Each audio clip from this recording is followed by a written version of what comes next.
honor tenerlos a todos por acá en este curso, ya de los últimos del programa experto en minería de datos. Hoy vamos a iniciar con la primera clase.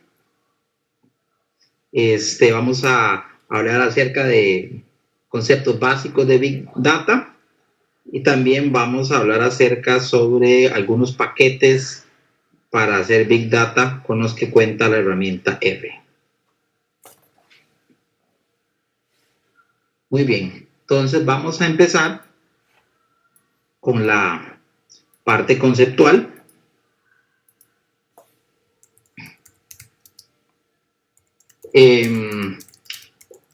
Lo primero es tratar de enmarcar o definir un poco acerca de Big Data. Bueno, sí, tal vez para los que no me conocen, mi nombre es Yersinio Jiménez. Yo soy instructor de Promidad desde hace algunos años. Creo que algunos de ustedes fueron estudiantes míos en el curso de programación de R, pero por aquellos, si hay alguno nuevo, estamos para servirle y en todo lo que les podamos ayudar. Muy bien. Lo primero, ya entrando en materia, es tratar de enmarcar o tratar de definir un poco acerca del concepto o los conceptos asociados a Big Data.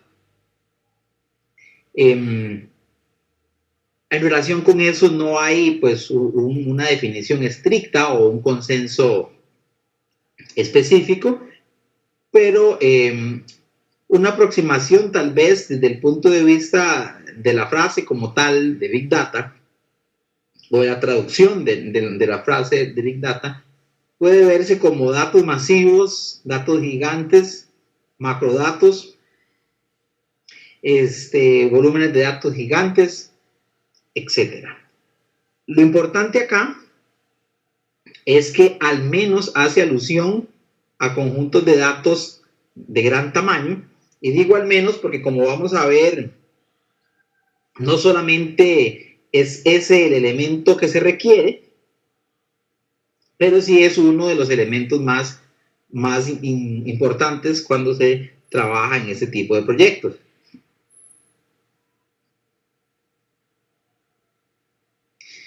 Alguna gente dice que Big Data es una moda.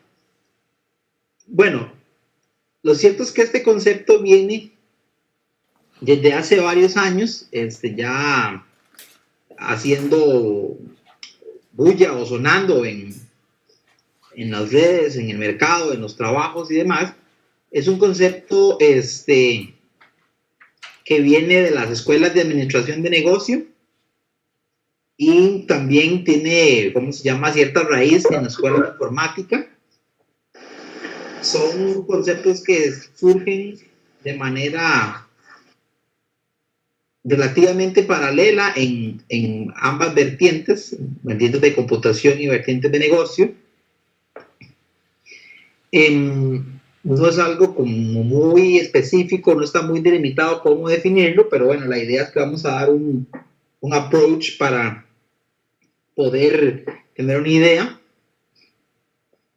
Acá una referencia que desde 2012, 2013, una gran cantidad de artículos de tecnología hablan acerca de Big Data y lo posicionan como una estrategia crucial para las empresas. Ya hoy por hoy eso es un hecho, es una realidad. Vemos que cada día en más y más organizaciones hay equipos de gente dedicada a hacer este tipo de proyectos, este tipo de tareas o de labores a nivel organizacional.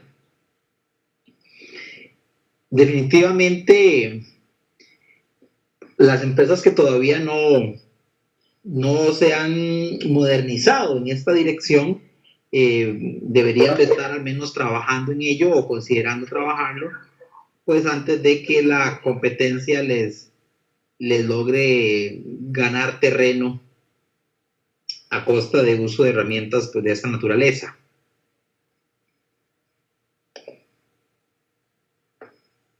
En general, siempre es un poco difícil, como les mencionaba, identificar con completa precisión cómo surgen este tipo de conceptos y este tipo de paradigmas.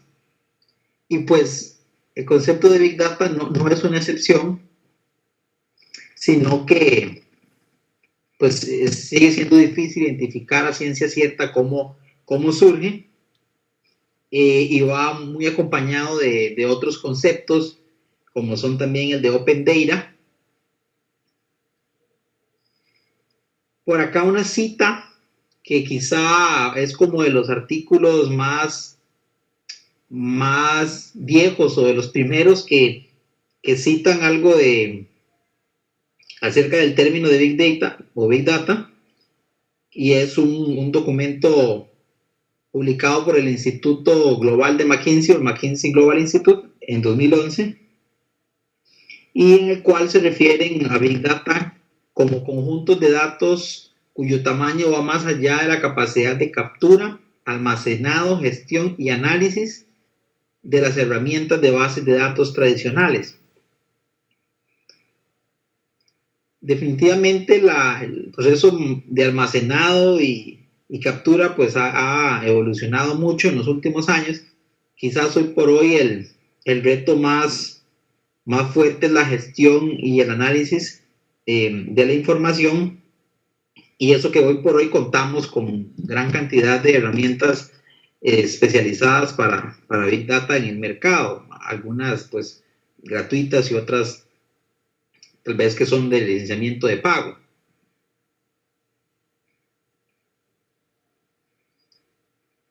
Big Data definitivamente también está relacionado con cloud computing, ¿ok? O computación en la nube.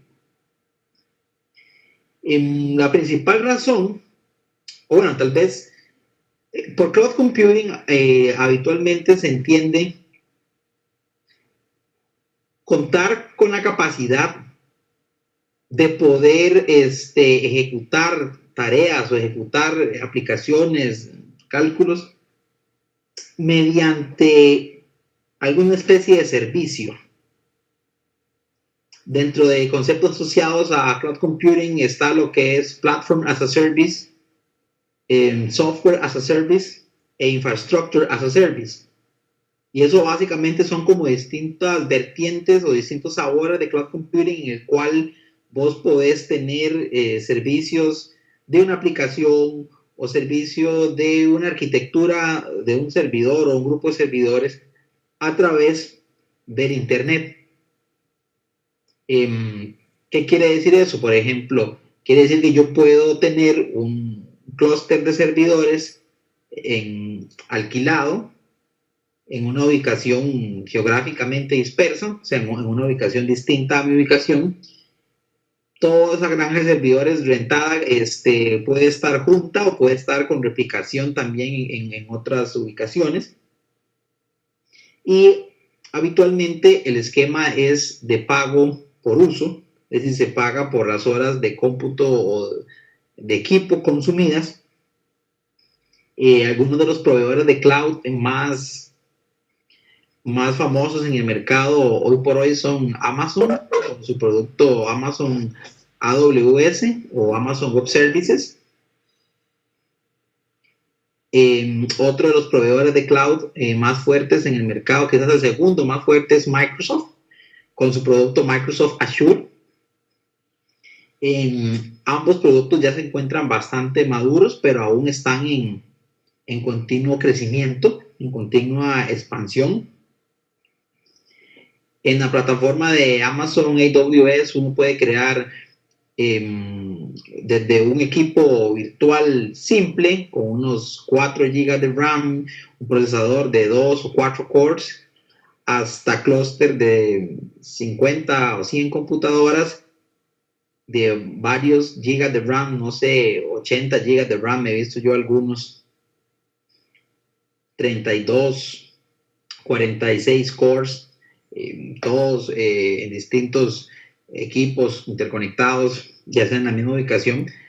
Y lo importante es que esto, el match o la relación que tiene con el Big Data, es que en algunas ocasiones la cantidad de información que vamos a procesar es muy grande y nuestras compañías podrían carecer, al menos de entrada, de la infraestructura de hardware necesaria para hacer el procesamiento de los datos. Entonces, un buen punto es, bueno, vamos a crear un proyecto de Big Data en la compañía, no tenemos infraestructura, no sabemos si va a requerir hacer una inversión, con los equipos que tenemos la va a suplir, entonces puedes rentar un servicio de cloud con Amazon, Microsoft u otro proveedor y pues hacer tu experimento, tu proyecto en la nube y ya después decidir si lo dejas en la nube o si mejor adquieres esa infraestructura de hardware, montas tu propia granja de servidores, etcétera. Algunos ejemplos de cloud computing de uso doméstico pues son como el Dropbox, el SkyDrive y el Google Drive, que permiten pues almacenamiento ubicuo, o sea que se encuentra en la nube, en el internet y que puede ser accedido de distintas ubicaciones. Como les mencionaba, van de la mano los conceptos, principalmente por el tema de computación como un servicio. Inclusive yo puedo tener lo que se llama un clúster híbrido, es decir, un clúster en el cual algunos nodos o algunas computadoras se encuentran dentro de la infraestructura de mi empresa, dentro de la granja de servidores de mi empresa, y otro grupo de nodos se encuentra en la nube de Microsoft y otro grupo de nodos puede encontrarse en la nube de Amazon. ¿Okay? Se puede crear también una infraestructura híbrida, como les mencionaba. Esto principalmente porque en algunas ocasiones tal vez a las empresas no les haga mucho clic, dependiendo del tipo de negocio en el que están, tener información almacenada, sus bases de datos almacenadas en la nube. Entonces, pues pueden tener la parte de base de datos en infraestructura local de cómputo de la compañía y pues hacer uso solamente de los músculos de cálculo, recursos de cálculo de cloud, ya sea de Amazon, Microsoft o algún otro proveedor. Importante tener en cuenta que la información de la que estamos hablando puede ser información estructurada o puede ser información semiestructurada o no estructurada del todo. ¿Qué quiere decir esto? Quiere decir que la información que estamos procesando o que vamos a procesar en un tipo de herramienta como esta puede ser una información que venga de una base de datos relacional en la cual ya hay una estructura pues definida. Puede ser información que venga de manera semiestructurada, como podría ser información que venga del internet, de alguna página web que tenga algún template de información, o puede ser información completamente abierta, es decir, lo que se llama texto abierto, información que el cliente escribe y redacta un párrafo, lo cual es completamente no estructurado, pues no hay una estructura bien definida. De ahí la importancia de poder manejar, pues desde luego, las herramientas apropiadas para hacer frente a este tipo de situaciones. Muy bien. En el 2012, como vemos acá, la ONU define Big Data o Big Data, como quieran llamarle, como un volumen masivo de datos, como les mencionaba, tanto que pueden ser estructurados como semiestructurados o no estructurados, los cuales son demasiado grandes y difíciles de procesar con bases de datos y software tradicionales. Por software tradicional se refiere a las herramientas clásicas pues, de base de datos y de BI que se tenían en el mercado en ese momento.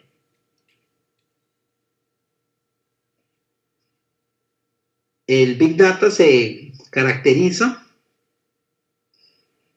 por varias cosas. Una es el volumen de la información, que quizá es el concepto con el que uno primero lo va a asociar de manera pues etimológica, es decir, por el nombre. Otra es la velocidad y otra es la variedad. De esto vamos a hablar un poquito más adelante, pero básicamente acá lo que interesa es tener claro que están presentes esas tres aristas, el del volumen, la velocidad y la variedad, y pues se puede ver el Big Data desde otro punto de vista como activos de información caracterizados por su alto volumen, velocidad y variedad, que demandan de soluciones innovadoras, importante ese término ahí, y eficientes de procesado para la mejora del conocimiento y toma de decisiones en las organizaciones. Desde luego tiene que tenerse también muy claro pues el impacto o el fin que se busca con el proyecto de Big Data que se esté desarrollando en la empresa.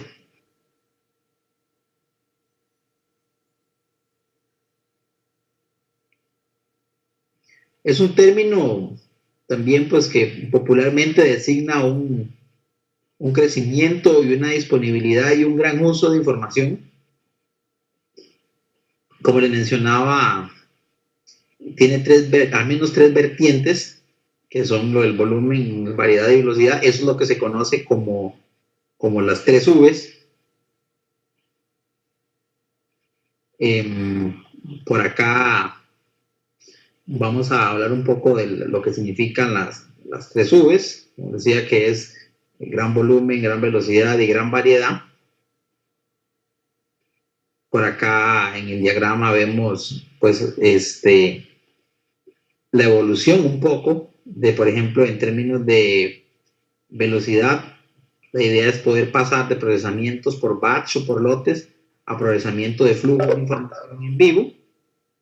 En volumen, poder procesar ya no terabytes, sino zettabytes o volúmenes más grandes. Y en la variedad, pues no solamente poder procesar información estructurada, sino también poder procesar información semiestructurada o no estructurada del todo.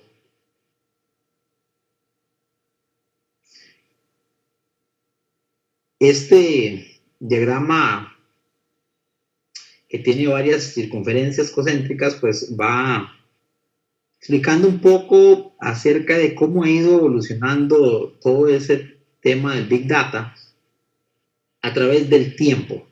¿Ok? Por ejemplo, en lo que hace alusión a la velocidad, es ver cómo inicialmente el procesamiento de datos se hacía en lotes o batch, posteriormente pasó a análisis periódicos, y la idea es tener hoy en día análisis en tiempos cercanos a tiempo real o ojalá en tiempo real. En lo que respecta, por ejemplo, al volumen, pues en un inicio, hace varios años, kilobytes era bastante. Ya hoy por hoy kilobytes, megabytes, inclusive gigabytes son tamaños pequeños. Pues la idea es poder tener capacidad de procesar varios terabytes o petabytes o más. Igual los tipos de información disponibles, tanto en las empresas o en el Internet en general, ha evolucionado con el paso del tiempo. Pasamos de tener información que estaban en tablas, reportes y bases de datos a un primer paso evolutivo, por llamarlo de alguna forma, de tener todo lo relacionado con multimedia, como son audio, video, fotos, información de la web. Y pues la idea también es poder incorporar en ese tipo de análisis información relacionada con redes sociales, textos que se tengan, como textos de mensajes, etc. Ustedes ya, hasta donde tengo entendido, llevaron el curso de web mining, entonces también por ahí, desde luego, abarcaron varios temas relacionados que les van a a permitir pues poder trabajar de manera eficiente con todo ese tipo de cosas. Muy bien. La V del volumen de Big Data, que como recordarán acabamos de mencionar que tenía un esquema de 3 Vs, que se le suele llamar. Básicamente lo que hace es hacer alusión a un gran tamaño de información, el cual pues puede ser histórico, dependiendo del tipo de negocio en el que nos encontremos, muy posiblemente haya información histórica. Puede ser información que esté dentro de mi organización, o sea, en sistemas de la empresa, como puede ser información que esté en fuentes externas, como por ejemplo redes sociales. También puede ser información capturada por sensores que se tengan para medir algún tipo de fenómeno. Lo cierto es que, pues en el pasado, el volumen de datos excesivo planteaba un problema de almacenamiento, pero en general, de hace varios años para acá, el almacenamiento tiene precios relativamente accesibles para las empresas. Entonces, el principal problema o la principal dificultad, tal vez, que empieza a surgir es, bueno, primero que nada, ¿qué esa información es útil y cómo la puedo procesar? Ok, entonces por acá la V del volumen, como les digo, hace alusión al tamaño y pues desde luego está relacionada con distintos orígenes de datos, información histórica, información proveniente de sensores, internet y demás. La V de la variedad lo que hace alusión es que puede venir información de bases de datos tradicionales, bases de datos relacionales habitualmente, hasta almacenes de datos más diferentes, como una base de datos OLAP, documentos de texto o text mining, digamos, que está relacionado, información proveniente de correos electrónicos, datos de mediciones, multimedia, etcétera. Lo importante en lo que relaciona con el tema de la variedad es, bueno, hoy por hoy tenemos muchos orígenes distintos de los cuales puede venir mi información, ya no solamente bases de datos bonitas ahí en SQL, Oracle, etcétera, sino que puede venir de distintas fuentes. Y por acá un dato importante, y es que según algunos cálculos y algunos artículos entendidos en la materia, una gran cantidad de los datos de las organizaciones no son numéricos, ¿ok? Eso quiere decir básicamente que es información que es un poco más difícil de procesar, puede ser información textual o información multimedial. Y desde luego la idea es pues incluir estos elementos en los análisis y en el proceso de toma de decisiones en la medida de lo posible. Y la tercera V, que es la de la arista de la velocidad, hace alusión a la rapidez con la que se generan o bien con la que se deben procesar los datos para satisfacer la demanda. Es decir, ya no, las empresas no se pueden dar el lujo de esperar al fin del mes o al fin del semestre o el trimestre, depende cómo manejen sus periodos en sus sistemas, para tener un resultado de un análisis, sino que las decisiones se deben de tomar de manera oportuna y pues ojalá que los análisis se puedan realizar en tiempo real.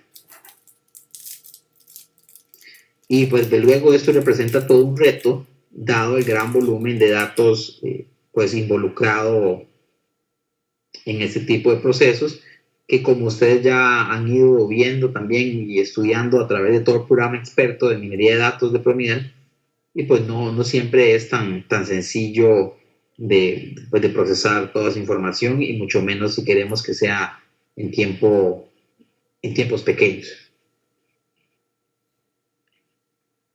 La capacidad de estos análisis de datos tienen que ser, como les decía, rápidos, y pues ya no estamos en época en que se puedan dar el lujo de tomar largos plazos en ejecución, aunque por supuesto que en muchas ocasiones y dependiendo de la infraestructura que tengas, pues vas a tener que tardar sus horas en ejecutar su modelo.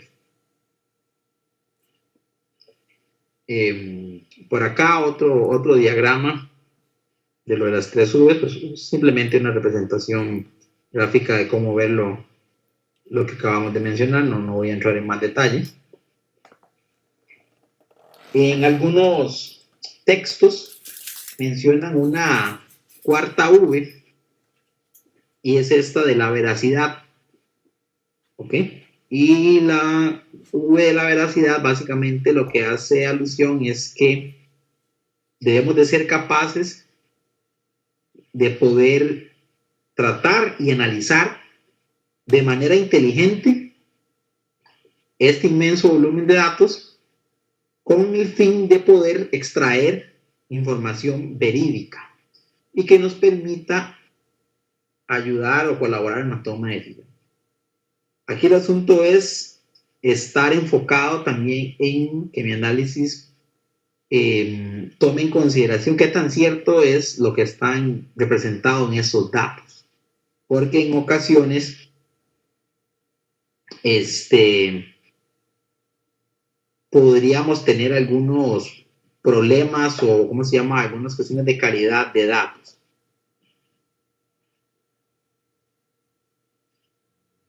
Muy bien.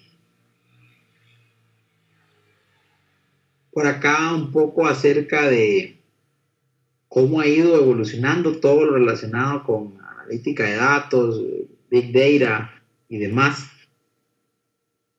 Vemos por acá que por alrededor de los años 80, 70, 90, pues los temas de los que más se hablaban eran el análisis de datos exploratorio, un poco tal vez de SQL. Ya por ahí de pasado los 90, llegando a los 2000, la corriente más fuerte en materia de datos era lo relacionado con OLAP, que hoy por hoy es todavía muy utilizado y es de gran ayuda, muy habitual en gran cantidad de compañías. Alrededor de 2000, 2005, un poco de minería de datos, Business Intelligence, y posteriormente un poco acerca de modelos predictivos, y hoy por hoy pues la corriente es todo relacionado con Big Data Analytics, y también pues con ciencia de datos, ¿verdad? O Data Science, que como le llaman algunos. No es exactamente, pues obviamente no es exactamente lo mismo que Big Data, pero definitivamente son conceptos relacionados. Y bueno, ¿quién genera Big Data o quién produce estas grandes cantidades de información? Esta información puede venir de la web, de fuentes como Facebook, qué sé yo, comentarios que ponen mis clientes en el Facebook o en el Twitter, de algún blog que yo tenga en WordPress, o pueden venir información también de YouTube, Flickr, entre otros. Puede venir información de instrumentos de medición, instrumentos científicos como microscopios, telescopios, satélites. Inclusive por ahí hay mucha relación con lo que tiene que ver el tema de Internet de las cosas, inclusive también con la parte de domótica e inmótica, que son sensores inteligentes en las casas y en los edificios, que también pues generan gran cantidad de información. Los dispositivos móviles son otro ejemplo muy al alcance de todos, muy conocido, muy a la mano, que son pues fuente de gran cantidad de información, desde los mensajes de texto de WhatsApp que enviamos hasta la ubicación del GPS en nuestro navegador del celular, inclusive el audio, las llamadas, los mensajes de texto que intercambiamos con amigos, familiares y demás. Lo que les decía, redes de sensores, Internet de las cosas, dispositivos de cajeros automáticos en los bancos también pues generan gran cantidad de información y son una fuente invaluable pues para las empresas del sector financiero, las cuales pues generan patrones de consumo de efectivo de los clientes. Comercio, la parte retail, todo lo que son tiendas, supermercados y demás, que a través de sus puntos de venta pues generan grandes cantidades de información y que desde luego les interesa a este tipo de compañías explotar para mejorar pues su atención, reducir sus costos, aumentar sus ventas, etc.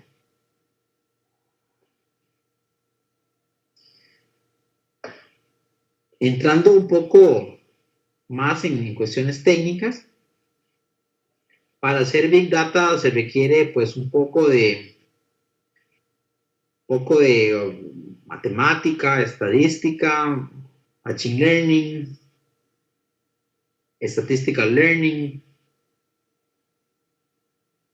poder hacer análisis exploratorios, modelos predictivos, modelos de resumen o sumarización, modelos de datos simbólicos. Pero también se requiere, además de todo eso, que posiblemente ustedes ya dominan bien por todo lo que han llevado en el programa, experto de Promidad, también requiere de un mayor poder computacional y de hacer algoritmos pues bastante eficientes, de manera que me permita operar en grupos de datos más grandes, ¿ok? En matrices bastante grandes, pues esa es justamente la brecha o la idea que se pretende pues con todo este tema.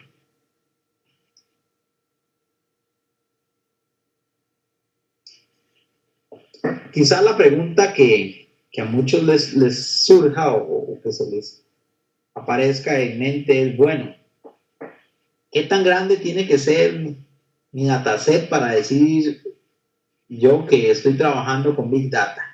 Tengamos en mente que el volumen o el tamaño en general no es el único elemento, pero viéndolo solamente por el tamaño, ¿qué tan grande será mi dataset para decir yo que ya estoy trabajando con un volumen que se acerca a Big Data? Bueno, la respuesta a esta pregunta es un poco bastante compleja, diría yo, y pues básicamente lo que hoy es grande para un equipo o para un grupo de máquinas interconectadas tal vez no lo sea el día de mañana. Hay frases y historias a través de la evolución de la computación en la cual se dejan entrever que para ciertas épocas hablar de megabytes era algo casi impensable. Cuando estaban recién salidas las computadoras, pues las capacidades eran muy por debajo de lo que es hoy en día, y entonces pues kilobyte era como lo más grande que se podía imaginar en ese momento. Pero bueno, posteriormente, como todos posiblemente sabemos, se han ido dando evoluciones en temas computacionales y de potencia de equipos y demás, al punto de que megabyte y gigabyte, inclusive terabyte, ya hoy por hoy son etapas superadas. Entonces, no existe una respuesta, o no existe una medida que uno pueda decir, sí, a partir de tal tamaño en adelante ya yo estoy con Big Data, sino pues se espera un tamaño razonablemente grande, y pues tener muy en mente que lo que hoy en día sea un dataset muy grande, tal vez para nuestros equipos de cómputo, nuestros servidores y demás, en vuelta de unos años posiblemente sea pequeño y sea muy manejable, o inclusive se pueda manejar en un equipo doméstico. No sé si hasta este momento alguien tiene alguna consulta o algún comentario que nos quiera hacer, adelante, nos puede escribir por el chat y aquí con mucho gusto le aclaramos o le apoyamos.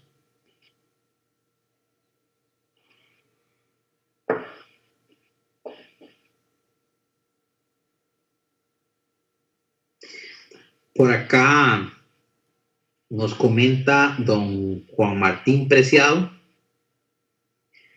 que hay proyectos de investigación en Suiza e Italia para digitalizar todos los archivos de Venecia y que utilizan técnicas de Big Data para trabajar sobre la información que tienen, que es cerca de 80 kilómetros, si estuviera, supongo, en papel, de documentación.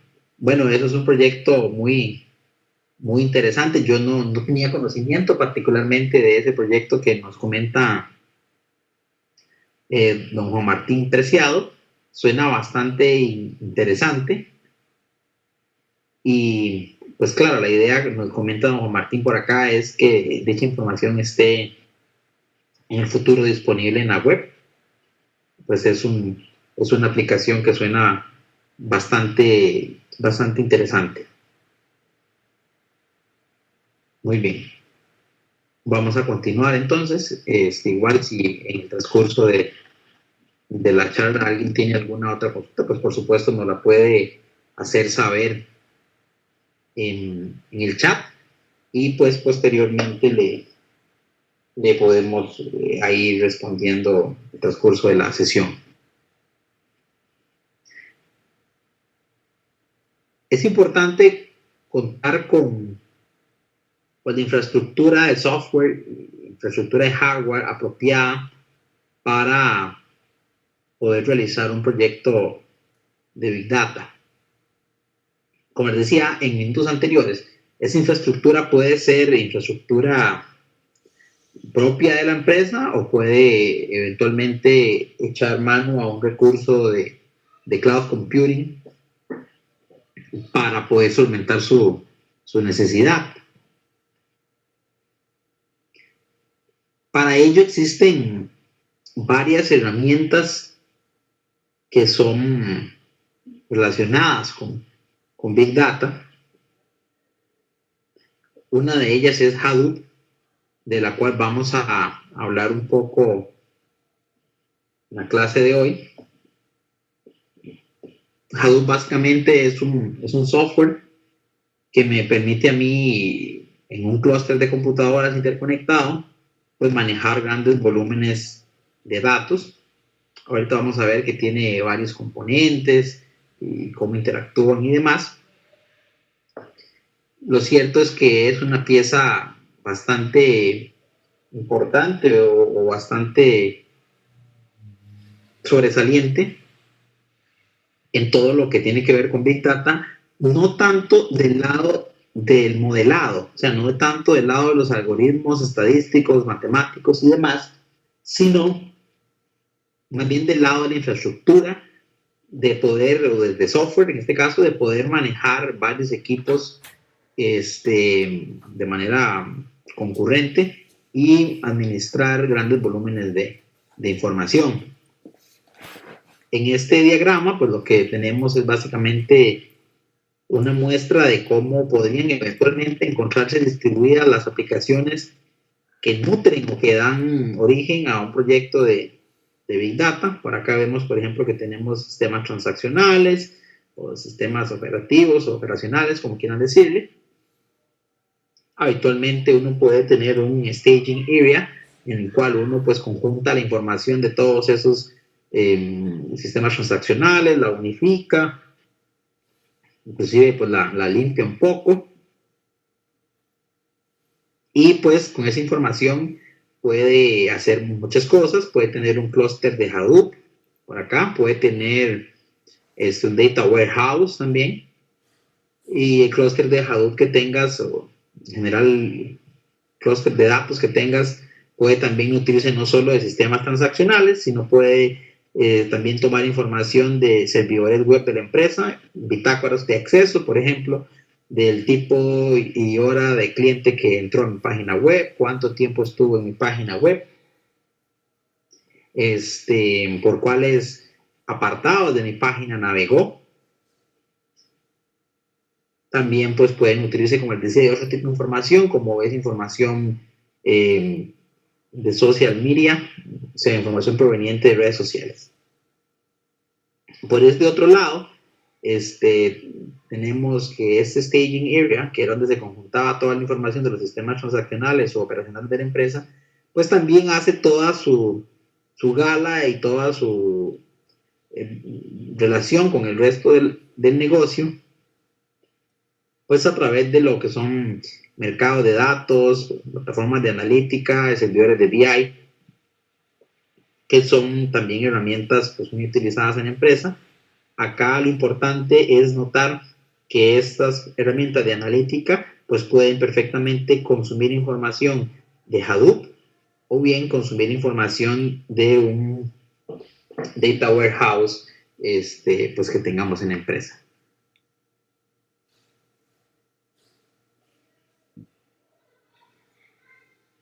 Hablando un poco más en detalle acerca de Hadoop, Hadoop es una plataforma de código abierto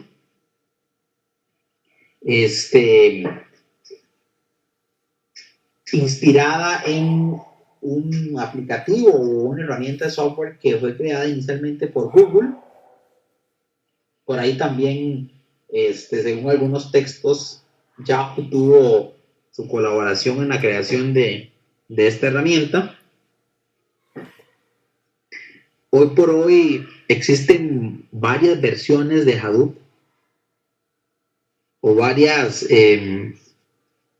líneas. Ya voy a entrar un poco más en detalle. La versión más plain o la más pura, por llamarlo de alguna forma, es la versión de Apache, que es lo que se conoce pues como Apache Hadoop. Pero también existen otras versiones de Hadoop provenientes administradas por otros proveedores.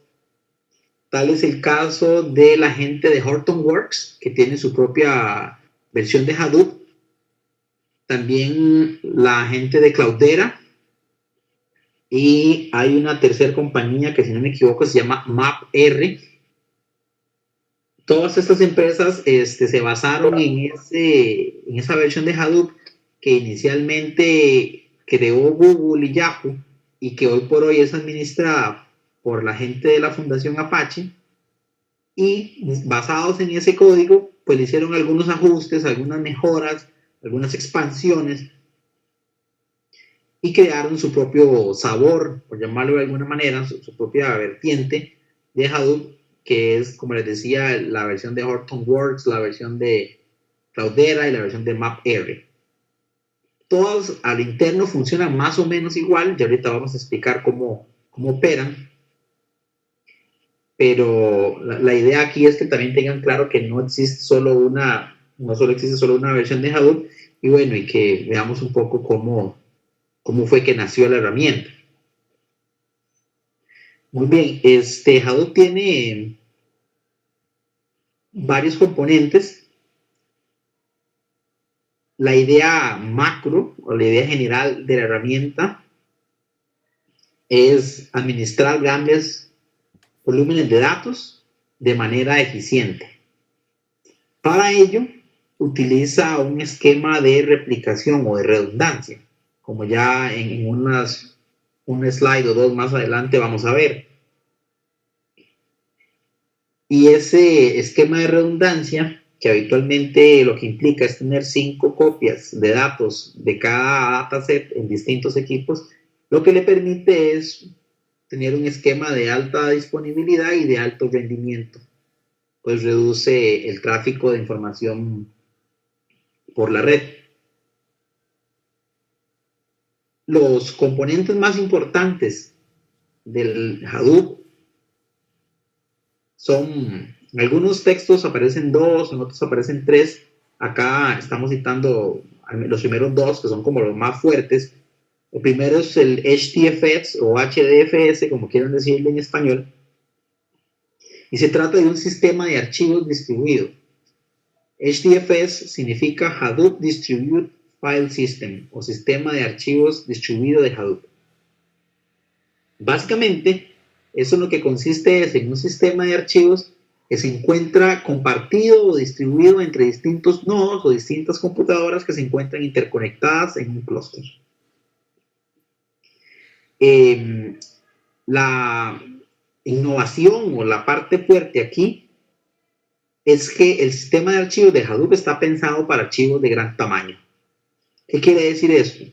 Quiere decir esto que, por ejemplo, en un sistema operativo convencional y en un sistema de archivos, en un sistema operativo convencional, los datos se guardan en bloques pequeños, habitualmente bloques de unos cuantos K, ¿ok? Unos cuantos kilobytes. Cada bloque es un fragmento o una sección del archivo, ¿ok? Así es como operan los sistemas de archivos convencionales. El sistema de archivos de Hadoop trabaja con bloques de 64 megabytes. Esos son bloques bastante grandes. ¿Qué quiere decir eso? Que si yo guardo un archivo en el sistema de archivos de Hadoop, básicamente el sistema lo que va a hacer es seccionar el archivo en tamaños de 64 megas, que son un tamaño bastante grande en comparación con el tamaño de bloque habitual de un sistema de archivos estándar. Eso pues representa una ventaja porque al haber menos bloques, puesto que cada bloque es más grande, va a reducir la cantidad de lecturas que se tengan que hacer a disco y eso le hace ganar pues velocidad. Ese tamaño de bloque, 64 megas, es el estándar, pero es configurable, es decir, se pueden hacer bloques de archivo más grandes o más pequeños. El segundo componente, que es el MapReduce, básicamente lo que hace alusión es a la forma en la que Hadoop opera este tipo de datos que se encuentran almacenados. Y habitualmente como lo opera es en una etapa de mapeo en la cual yo tomo un grupo de datos y aplico un mapeo o una búsqueda, una extracción de esa información a través de un valor clave y una reducción por grupos. Por acá creo que viene una lámina más adelante donde se detalla un poco más lo de MapReduce.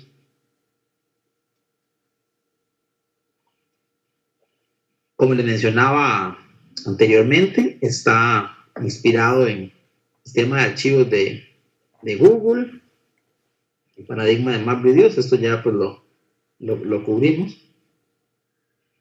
Quizá aquí lo importante es que se menciona el tercer componente, que se llama Hadoop Common, el cual pues en algunos lados no lo mencionan, pero bueno, aquí lo pusimos también para estar en línea.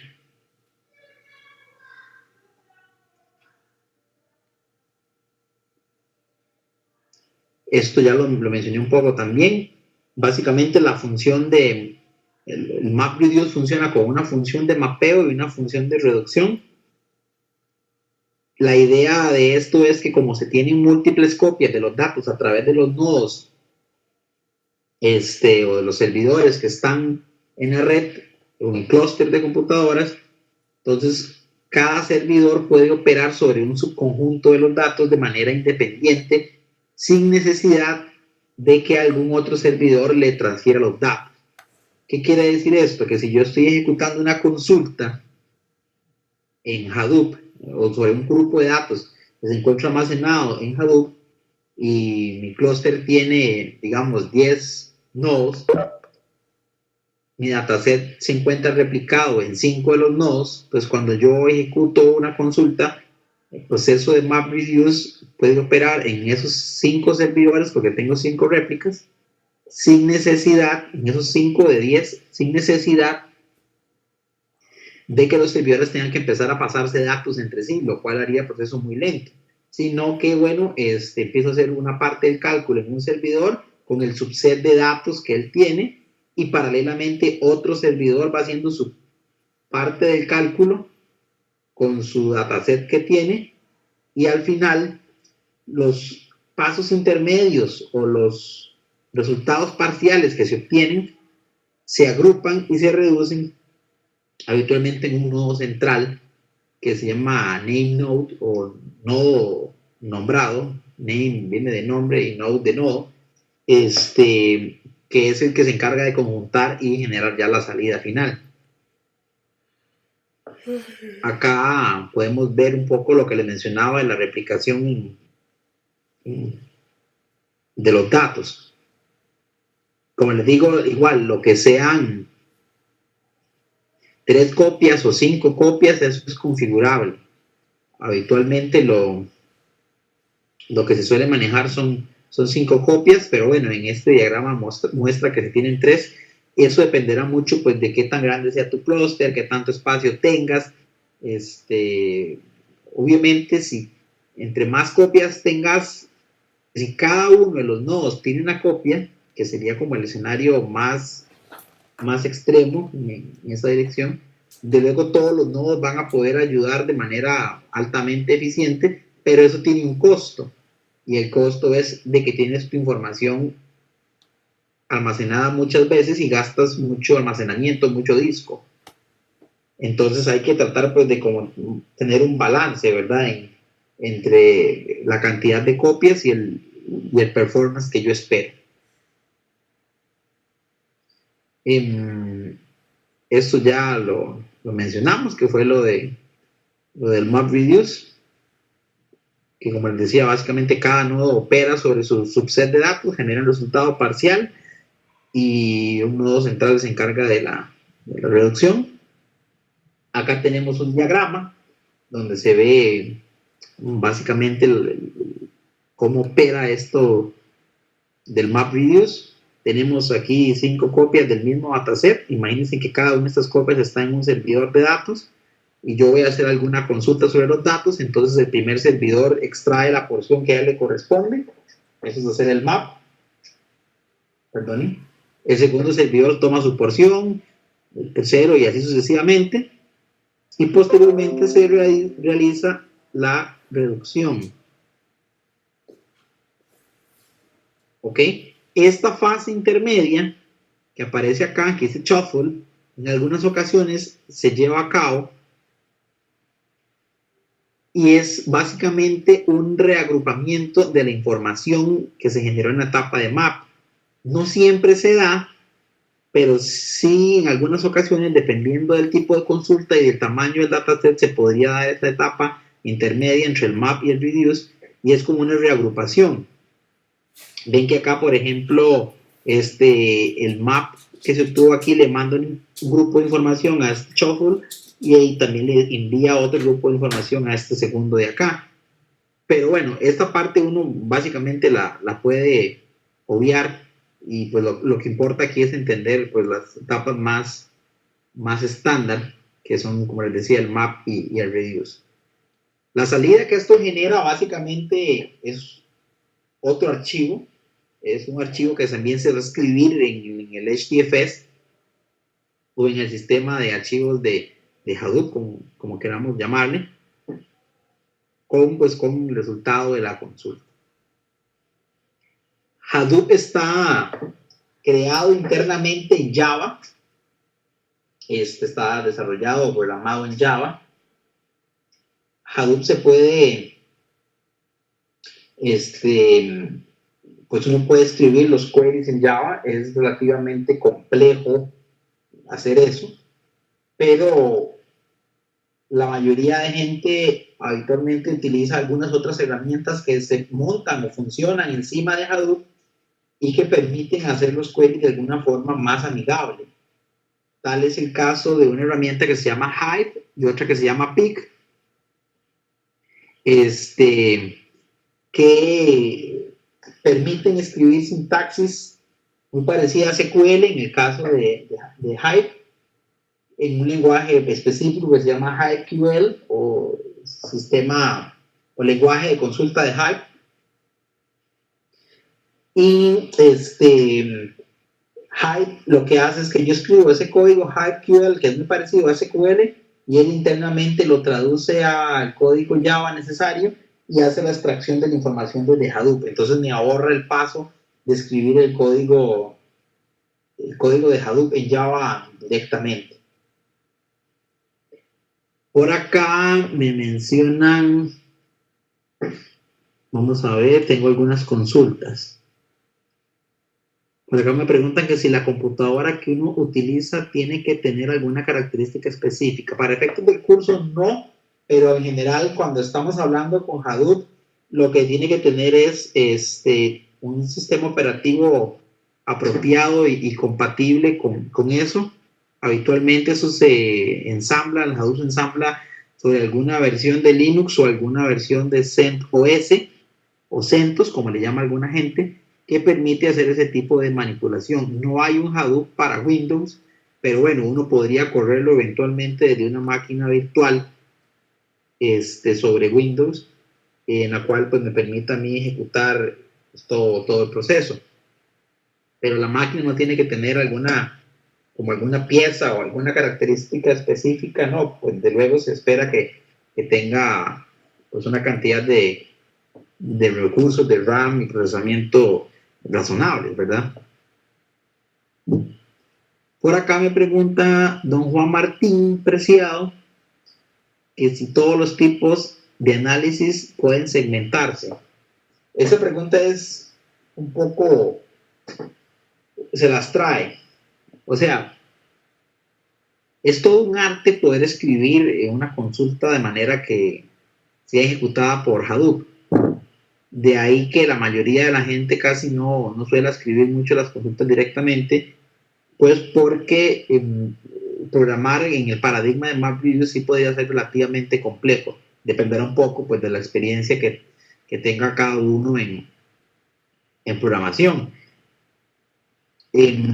Existen algunas librerías que ya hacen todo ese trabajo duro y pues que tienen algunas de las rutinas de analíticas de datos, minería de datos y demás que ya conocemos como regresión lineal, árboles de decisión, support vector machine, etcétera, y que por debajo ellos traducen eso a Hadoop y hacen el cómputo en Hadoop y uno pues de manera más amigable solamente escribe algunos comandos más simples.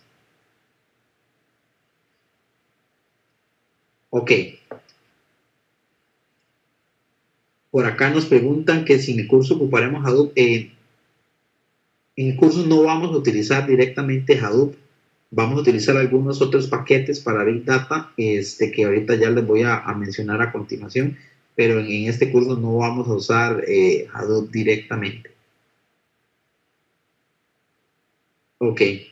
Muy bien, en este diagrama lo que tenemos es una ilustración pues, de cómo podría trabajar un entorno de Hadoop. En realidad ya habíamos visto un diagrama similar anteriormente, solo pues de otra perspectiva. Y aquí la idea es que de este lado tengo los datos que pueden estar en una bodega de datos o en un almacén de datos.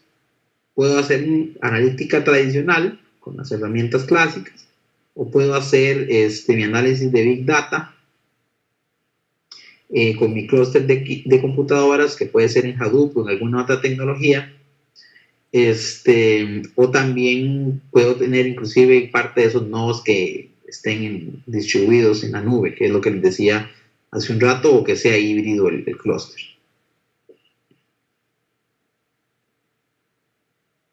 Existe un componente que permite que R interactúe con Hadoop, que se llama R-Hadoop, y que pues permite aplicar cuestiones estadísticas de R a través de datos que se encuentran en Hadoop.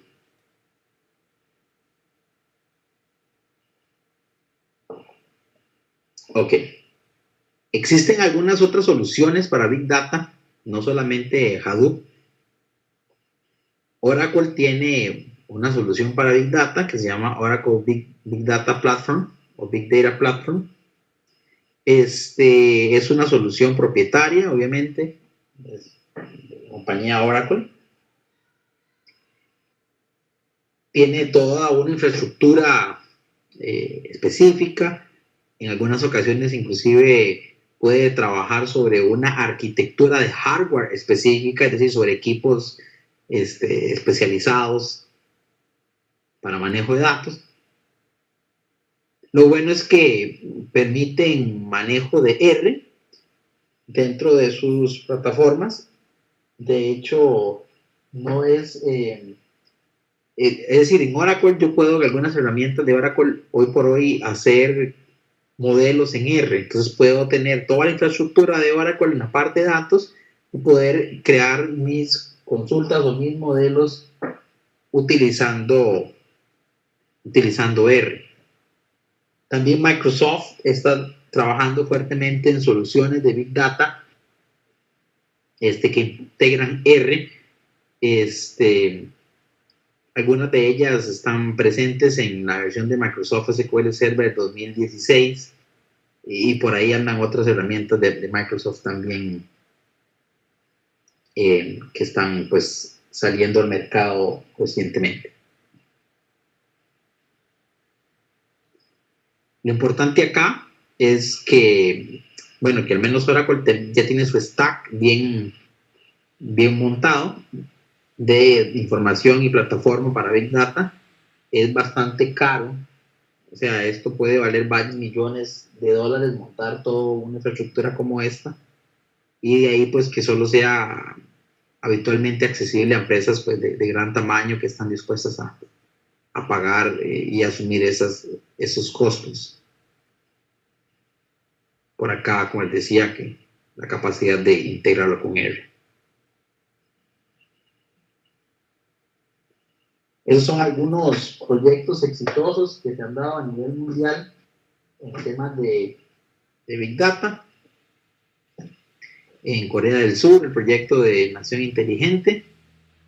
En Estados Unidos, una iniciativa de I+D de la administración de Obama. También en Japón y en las Naciones Unidas han habido algunas iniciativas o proyectos en general que se han desarrollado en temas de Big Data. Acá en Costa Rica recientemente el Ministerio de Hacienda está implementando este tipo de plataformas para lo que es el control de la evasión fiscal. La idea es pues poder utilizar información de distintas fuentes de todos los contribuyentes del Ministerio de Hacienda y poder hacer cruces de información y tomar decisiones apropiadas respecto a determinar si alguien es evasor de impuestos o no.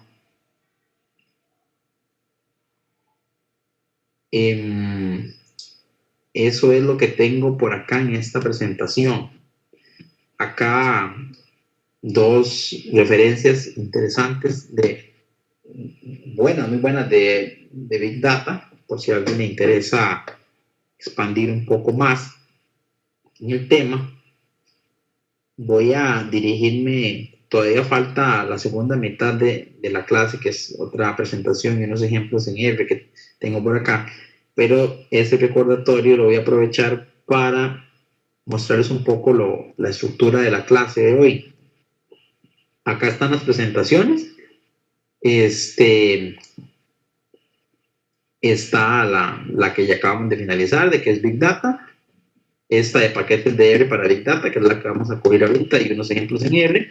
Lo importante aquí tal vez es el Dropbox de Promidad. Aquí tienen el link del Dropbox para que puedan entrar. Espérenme un segundito.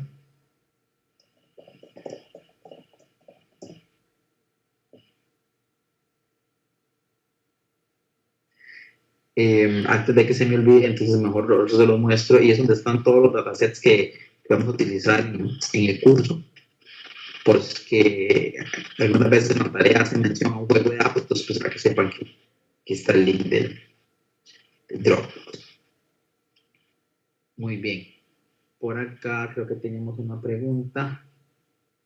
Me pregunta Diego que si esos libros están disponibles. Déjenme consultarlo con la administración de Promidad y les estoy respondiendo por el foro.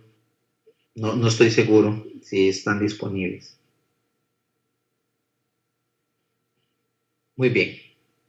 ¿Alguna otra consulta antes de pasar a la siguiente parte de la clase?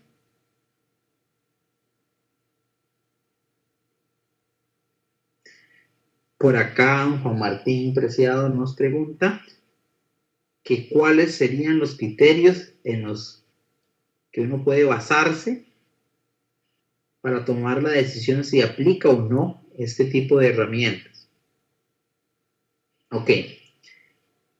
El primer criterio quizá que uno deba tomar en cuenta es el tamaño de los datos. También debe tomar en cuenta si el tipo de análisis que desea realizar encaja dentro de este tipo de iniciativas, ¿verdad? De este tipo de herramientas. Porque si el análisis que va a desarrollar es de otra naturaleza, qué sé yo, de reportería o de dashboard, pues de repente no valga la pena invertir tiempo, recursos en esta dirección, sino más en el sentido de BI, ¿verdad? O de analítica. Pues también yo tomaría en cuenta el nivel de madurez de la empresa en temas de datos.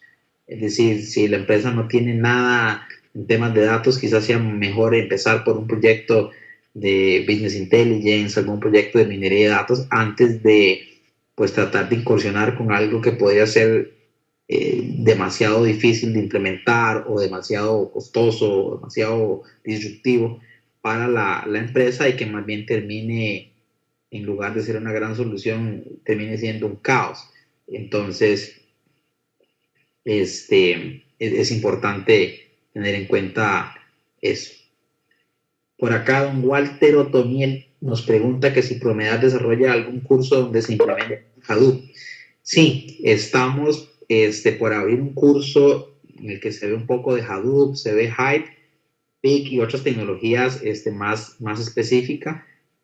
Todavía no se tiene la fecha, pero en 1 o 2 meses estaría saliendo pues el anuncio. Para los que particularmente están interesados en Hadoop, también puedan llevarlo, pero igualmente aquí vamos a cubrir temas que son súper importantes y tecnologías que son de gran utilidad para Big Data, además de Hadoop, que es también bueno para ese tipo de cosas. Muy bien. Entonces, continuando con la clase, uno de los paquetes que vamos a estudiar, unos paquetes de R que vamos a estudiar para el manejo de Big Data es el paquete FF. ¿Okay? El paquete FF me permite básicamente manejar matrices o grupos de datos muy grandes que no caben en memoria, manejarlos en disco, pero operarlos de manera muy similar a como si estuviesen en memoria. Este paquete básicamente lo que hace es un manejo avanzado de archivos temporales, tal que oculta parte de esa implementación y permite, como les digo, operarlo como si fuera un data frame o una estructura de memoria, cuando en el fondo la información se encuentra pues alojada en archivos.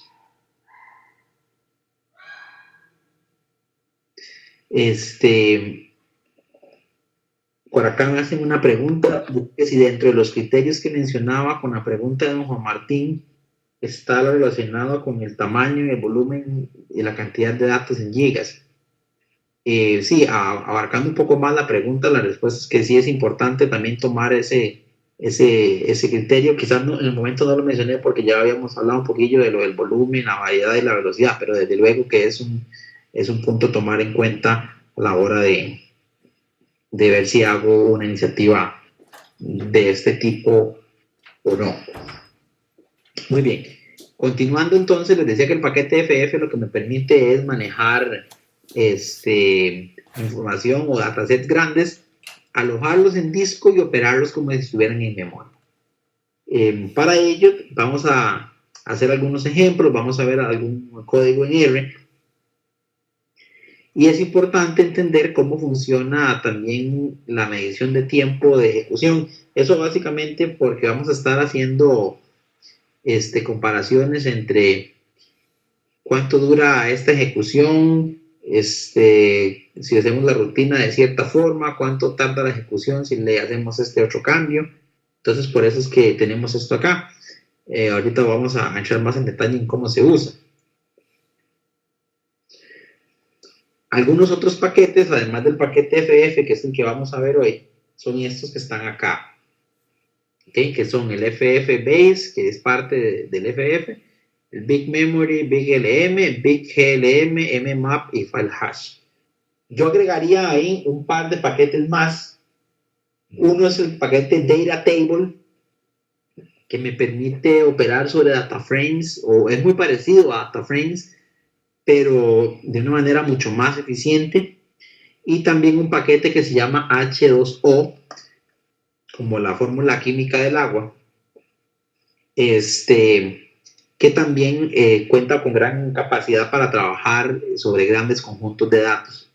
Hoy solo vamos a hablar del paquete FF. En las próximas clases vamos a hablar un poco de ese paquete data frame y el paquete H2O, que son relativamente nuevos y que tienen mucho auge en esto de Big Data.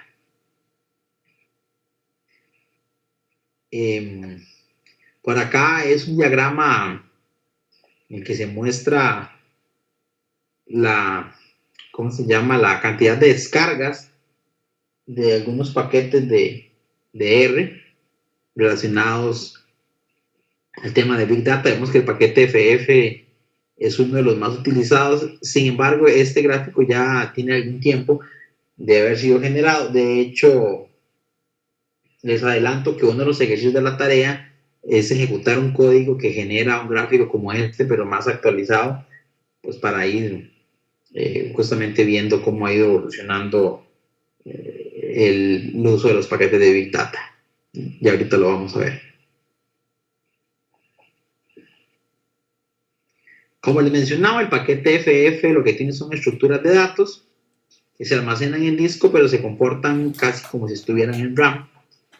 Obviamente vas a tener algunas implicaciones a nivel de que requieres pues, una cantidad de espacio razonable en disco, también en relación con el rendimiento.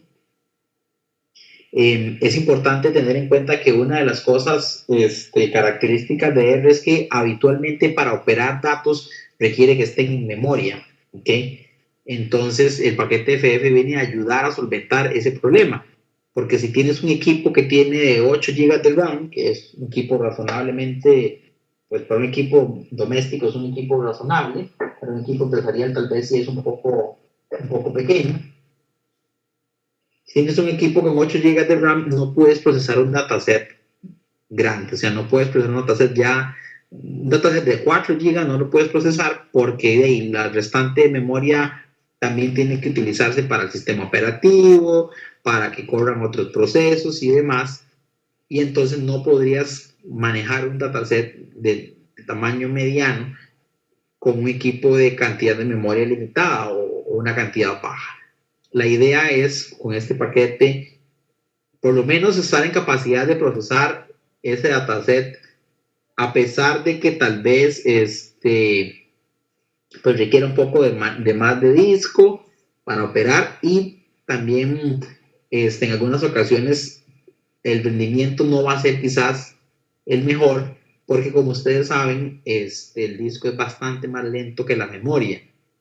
Entonces, pues el hecho de que el paquete FF esté haciendo esos flush a disco o esos mapeos a disco le va a restar rendimiento en algunas ocasiones, pero debo admitir que la implementación del paquete está bastante completa y en algunas ocasiones pues la diferencia de rendimiento es sorprendente, o sea, lo hacen bastante bien.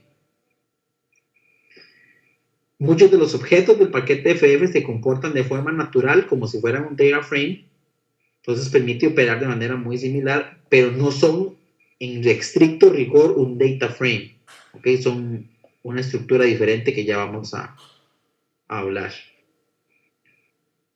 Ok, bueno, por acá vemos una versión del gráfico que les mencionaba anteriormente, pero actualizado a 2014. Voy a pasar a la parte del código. Ok, voy a hacerlo un poco más grande tal vez. Muy bien. Acá lo que les muestro es un ejemplo de cómo se carga un archivo, y la idea es hacer algunas operaciones con ese archivo para medir el tiempo de ejecución. Este archivo lo estamos leyendo con el comando read.table, ¿ok? Le indicamos el nombre del archivo y la extensión, le indicamos si tiene encabezados y los separadores de decimal y separadores de columna. Aquí está una muestra de la carga del archivo, y aquí la idea es hacer una función que calcule la distancia de Minkowski y ver cuánto tarda, ¿ok? No interesa tanto entrar en detalle de qué es la distancia de Minkowski, tal vez, ni cómo se llama, ni sobre la programación que está acá. Acá el ejercicio lo que interesa es justamente medir los tiempos. Desde luego, si alguien tiene interés, pues puede explorar un poco más en detalle la función. Que la idea es ver el uso de la función system_time. Y entonces lo que hacemos aquí es calcular la distancia. Esta función dist es la función de distancia que trae R, y le estoy dando el dataset que se llama datos, que fue justamente el dataset que se generó aquí cuando se hizo este read table, y estoy calculando la distancia euclidia. Vean que englobé dentro del system time mis instrucciones.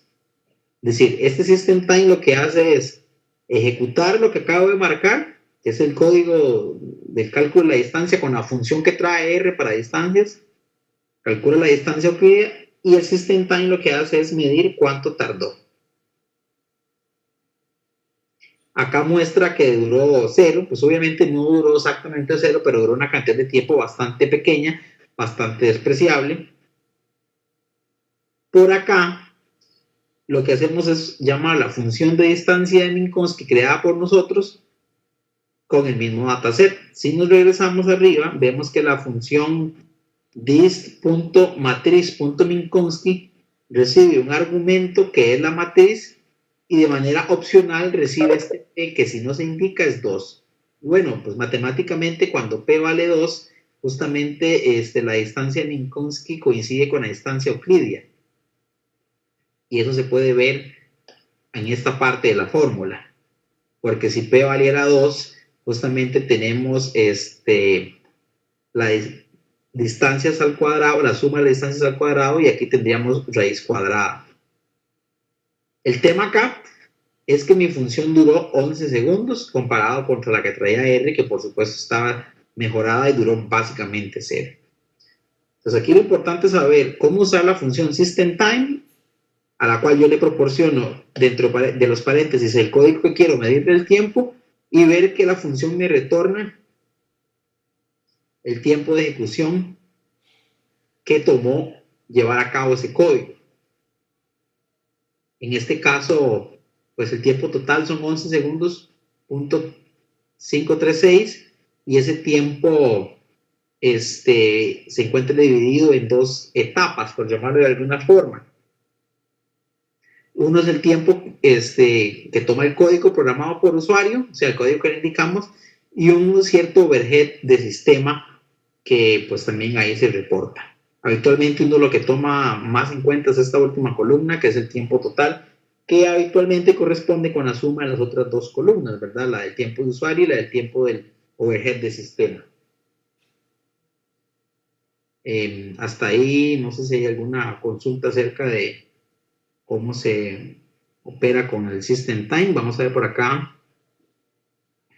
Tengo una consulta de don Juan Martín que dice, por ejemplo, en el módulo de visualización de datos, en la extracción de reglas de asociación, la computadora se bloquea en algunos casos cuando se cambian parámetros de soporte y confianza.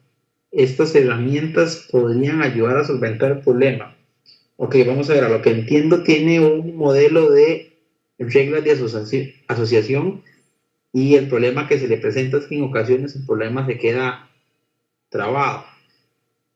Es una pregunta un poco específica, digamos, ocuparía tal vez tener más detalle para poder responderle algo con sentido, o sea, que le pueda servir. Si le parece, Juan Martín, puede poner esa pregunta con un poco más de detalle en el foro, y yo con mucho gusto hoy o mañana o en el momento que la ponga le podría responder más en detalle. Porque eso depende un poco del tipo de algoritmo que esté usando, un poco también acerca del tipo de origen en el que estén los datos y demás. Ok, muy bien. Continuando, entonces, ya que sabemos cómo medir el tiempo de la ejecución de una rutina, entonces vamos a entrar propiamente en materia lo relacionado con el paquete FF. Por acá, como siempre, pues ajustar el directorio de trabajo en el cual tenemos los datos. Estos son los paquetes que hay que instalar, particularmente estos dos, para trabajar con lo que vimos de los data frames de tipo FF. Y este otro paquete que me permite hacer regresiones sobre conjuntos de datos grandes. Una vez que ya tengo instalados los paquetes, si ustedes no lo tienen instalado, de luego tienen que ejecutar estos códigos que aquí salen comentados, pero la idea es que no los tienen instalados, pues lo ejecuten para que puedan tenerlos instalados. Acá se cargan los paquetes, se crea un vector del número entero del 1 al 10, se ejecuta el comando class para ver de qué tipo son los datos, retorna que son enteros. Es un vector común y corriente, aquí no hay nada nuevo, no hay Big Data, no hay FF, no hay nada. Acá utilizamos el comando FF y le doy un vector. Este vector es el que acabo de crear aquí. Y después le pregunto de qué clase es. Y vean que retorna FF vector. ¿Ok? Esto quiere decir que eso es un vector especial que fue creado en el paquete FF y que no va a vivir por entero en memoria, sino que va a vivir una parte en memoria y una parte en disco. Ya les vamos a ver cómo recorrerlo. Calculo la media del vector, ese es el vector corriente, el vector estándar, obtengo el resultado y calculo la media sobre el vector FF y obtengo también el resultado. ¿Por qué puedo hacer eso? Bueno, porque la función media internamente tiene la programación, esa función ya está en R, es la que se encuentra en el core de R. Esta función media ya está sobrecargada para funcionar tanto con vectores estándar de R como también poder funcionar con vectores de tipo FF. Por eso puedo obtener este resultado. Existen algunas funciones de R que ya tienen esa característica, como la función media. Hay otras funciones que no tienen esa característica. Entonces, en esos casos hay que usar alguna función del paquete FF especial para esa tarea.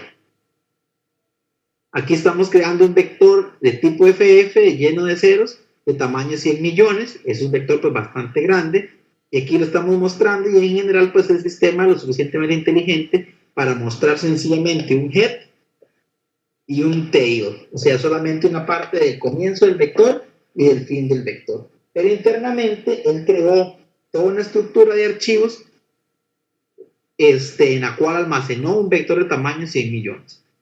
Yo le puedo pedir a este vector, vean que este vector no es un vector común y corriente, es un vector creado con FF. Yo le puedo preguntar por un rango de valores de la misma manera que siempre se ha hecho con un vector clásico. Puedo medir el vector, una función length, y todo funciona adecuadamente. Puedo calcular la media. Puedo asignarle un rango de valores igual a una muestra aleatoria de números. En ocasiones yo puedo requerir recorrer el vector o la estructura de datos creada con estas funciones tipo FF. ¿Por qué digo recorrer? Bueno, porque recordemos que, insisto, la información no se encuentra toda en memoria, no al mismo tiempo en este caso. Este ciclo lo que hace es ir trabajando sobre cada chunk, ese es el término que se utiliza, eso quiere decir como bloque, y básicamente lo que es ir leyendo bloques de datos del archivo. Insisto, por debajo estos son archivos o archivos, pero en este ciclo lo que él hace es automáticamente con esta instrucción ir trayendo los bloques y operándolos aquí. Aquí la operación que se está haciendo es calcular el máximo. ¿Ok? Y bueno, aquí tenemos cuál es el valor máximo que se encuentra en el dataset. Si tengo un grupo de datos que se encuentran en un data frame estándar de R, yo lo puedo convertir a un data frame tipo FF. Aquí tenemos los datos de iris, ya vienen incluidos en R, pues estamos convirtiendo a un data frame tipo FF con la función asFFDF. ¿Ok? Entonces vean que este índice es el que siempre ha venido con R, lo estamos guardando acá, después de transformarlo, le preguntamos de qué tipo es después de transformarlo y dice que es un FFDF. Eso quiere decir básicamente que es un data frame especial del paquete FF. Uso el comando head para hacer una visualización de los primeros datos y obtengo pues esta información. También puedo utilizar el comando str para ver un poco la estructura interna de las columnas del data frame tipo FF y vean que se comporta muy similar a un data frame corriente de R. Puedo calcular la media de una columna, eso también funciona bien. Puedo utilizar la función ffwhich, que es muy parecida a la función which, y básicamente eso lo que me retorna es, dado un data frame tipo FF y una regla, en este caso la regla es que el ancho del sépalo sea mayor a 2, me retorna cuáles de estas casillas de este data frame satisfacen esta regla. ¿Ok? Esos son los índices o las casillas. Y acá lo estamos aplicando para generar un filtrado. Entonces simplemente aquí estoy obteniendo todas las filas del data frame que se llama iris-ff que satisfacen que el ancho del sépalo sea mayor que 2. Aquí vemos que el ancho del sépalo, al menos en los valores que se muestran, pues son todos mayores a 2.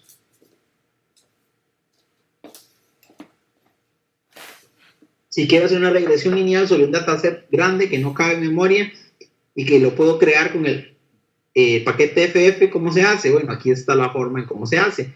Tomo el dataset, lo transformo en un dataset, en un data frame tipo FF y utilizo la función BigGLM.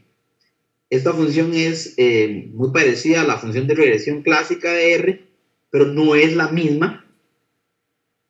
Y le digo que quiero predecir el largo del sépalo utilizando el largo del pétalo y que mi grupo de datos es el data frame tipo FF. Vean que este no es un data frame común y corriente, que se llama iris FF. Y aquí pues crea el modelo, quiero ver los coeficientes y me muestra el intercepto y la pendiente. Como les comentaba, esto por debajo se encuentra implementado en archivos. Acá yo puedo decirle de manera explícita cómo nombrar el archivo. Si yo no digo esto, como en las ocasiones anteriores, sencillamente le pone un nombre de sistema ahí generado al azar al archivo en el cual esto va a estar alojado. Obviamente esos son archivos temporales, en el sentido de que una vez cerrado el R o limpiada la memoria del R, pues el archivo se va a desaparecer, se va a borrar. En este caso, lo que estamos haciendo es creando un vector. Aquí un vector estándar de R lo estoy convirtiendo en un vector del paquete FF a partir del vector dado. Le digo que al archivo que va a crear le llame así, arch1.mat, que va a ser de largo 10, y que si ya existe el archivo, le caiga encima. Entonces, override true. Y aquí vemos cómo él crea el vector. Que insisto, lo administra como si estuviera en memoria, pero tras bambalinas esto está implementado en archivos en disco. Puedo acceder a una porción de datos a lo largo del vector. Eso ya lo hemos visto. Acá cargo dataset de cars que está incluido en R también. Eso es un dataset que está en un data frame común y corriente, en data frame estándar.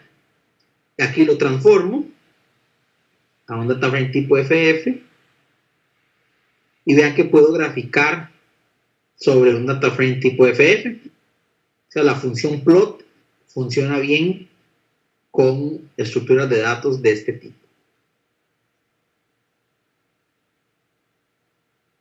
¿Qué pasa si yo tengo una información en un archivo y quiero leerla de una vez en un data frame tipo FF? Bueno, hay una función para hacer esa tarea. Es la función que se llama readCSV FFDF. Vean que es muy similar a la función readCSV o readCSV habitual de R, solamente tiene este punto ffdf en el nombre.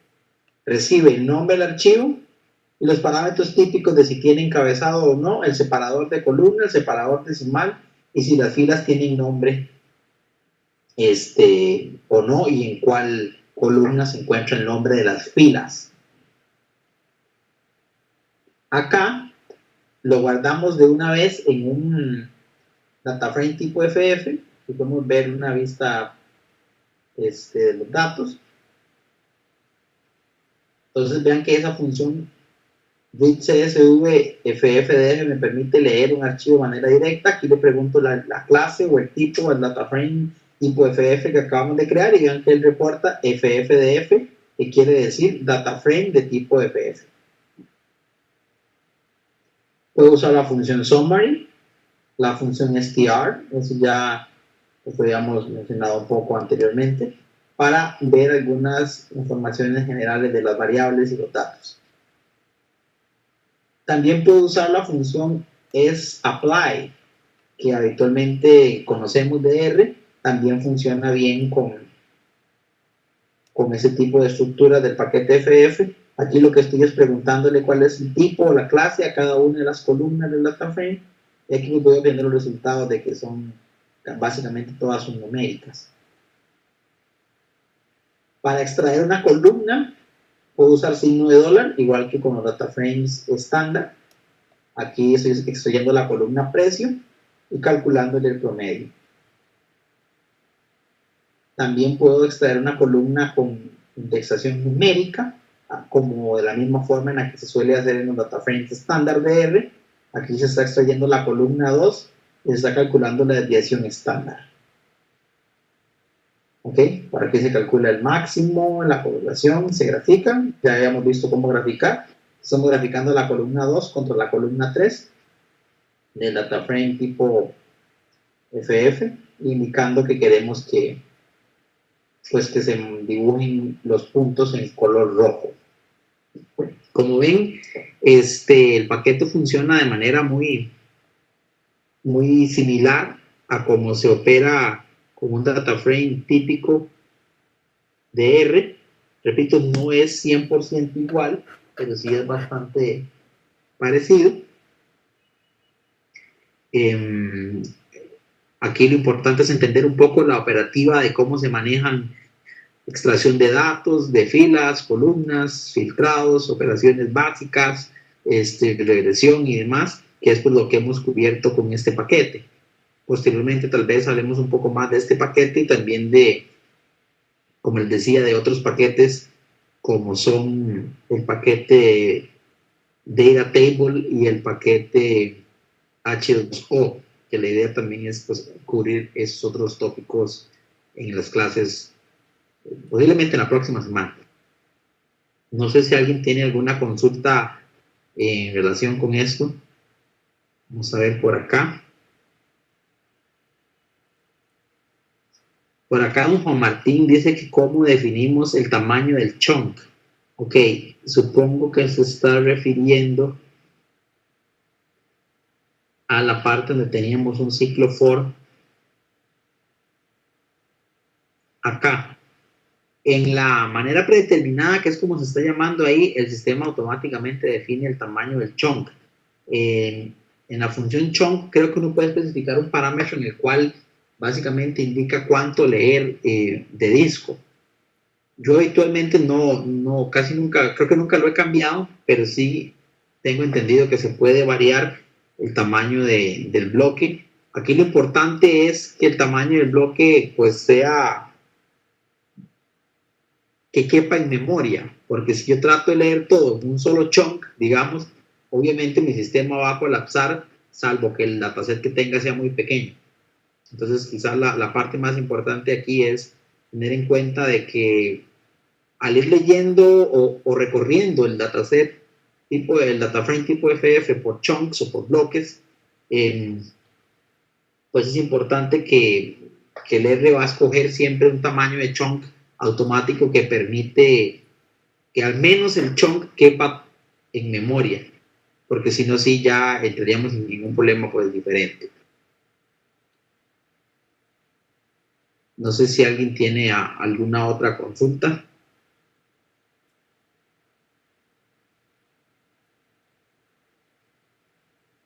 Muy bien, vamos a pasar a ver el enunciado de la tarea.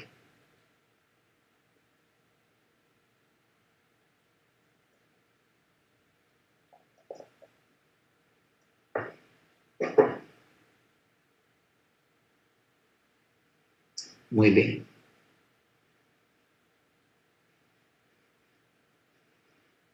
El enunciado de la tarea tiene el encabezado típico de las tareas. Y la fecha de entrega sería de hoy en 8. Por favor, tratar de ser lo más puntuales posibles. Cada día de atraso, como se indica acá, tiene una penalización. Entonces, por favor, tener muy en mente eso, pues para evitar rebajarles puntos. Las tareas son individuales. Por favor, si tienen dudas, con mucho gusto pueden ponerlos en el foro. Ahí yo les voy a estar ayudando. Pero sí, por favor, que la realización de las tareas sea individual y que la entrega de las tareas sea individual. Y es como en todos los otros cursos de Promidad, pero bueno, siempre es importante aclararlo. Que respeten el nombre de archivo, ¿verdad? Que por favor respeten la nomenclatura de cómo nombrar el archivo de la tarea que me van a enviar por la plataforma. Cada pregunta se le indica el puntaje en el enunciado. Esta tarea tiene un valor de un 25%, dado que al igual que todos los otros cursos de Promidad, pues tiene 4 tareas, una por semana, 25 cada una. Y bueno, en las tareas opcionales, que tengan preguntas opcionales, pues la idea es que sean solamente en caso de que pierdan algún punto en otra pregunta, pues poder reponer. Son pocas preguntas en esta tarea, creo que son 5 o 6. La primera pregunta es conceptual, nada más de pues, haber puesto un poquito de atención en la clase y repasar los slides acerca de Cloud Computing, Big Data, un poquito de Hadoop y demás.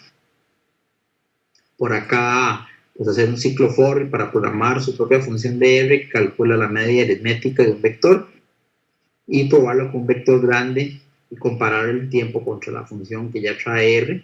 Esto es para que demuestren ahí que saben pues, un poquito programar y que saben también cómo medir tiempos y demás.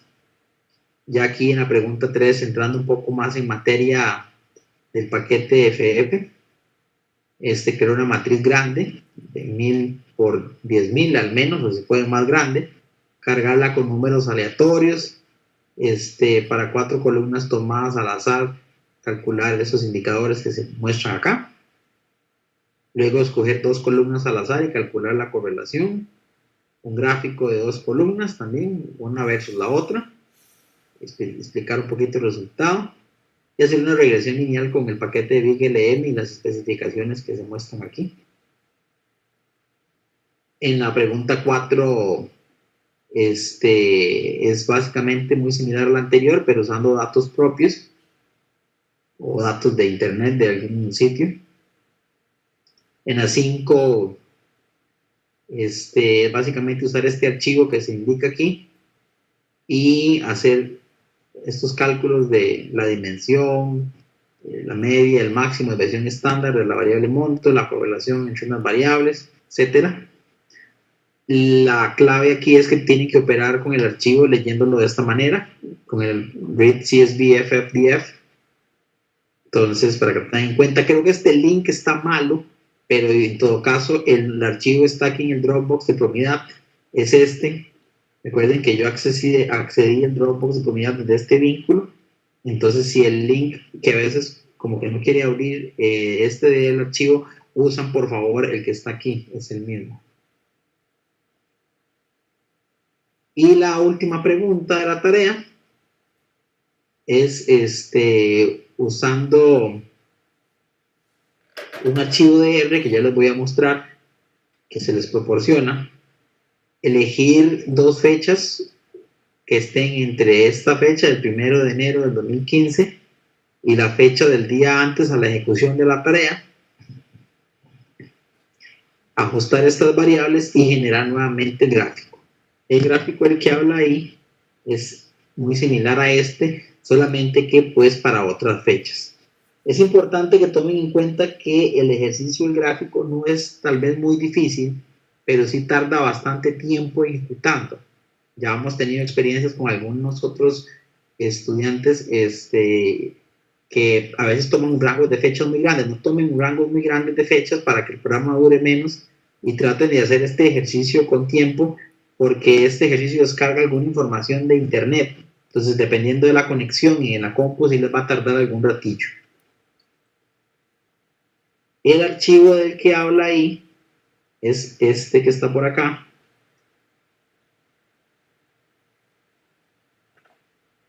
La idea es que en la medida de lo posible traten de entender un poco qué es lo que hace el programa, pero más que nada que le ajusten los parámetros que se indican en la tarea y que lo ejecuten para regenerar el gráfico que les mostraba. Este programa lo que hace a grosso modo es conectarse al CRAN, que es el repositorio de archivos o de librerías de R, y descargar bitácoras de las, valga la redundancia, de las descargas de los paquetes, en la cual se indican cuántas personas o cuántas direcciones IP han descargado cada uno de los de las librerías de R que están considerándose acá. Entonces de ahí la idea de que para ver cuál es el paquete más bajado recientemente. Eso sería de mi parte. No sé si alguien tiene alguna consulta o comentario, con mucho gusto nos la puede hacer por el chat o por el foro.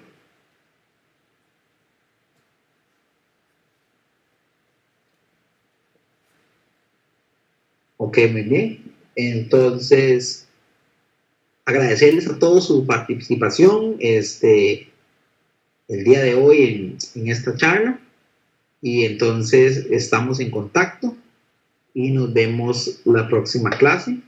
Muchísimas gracias a todos por estar con nosotros.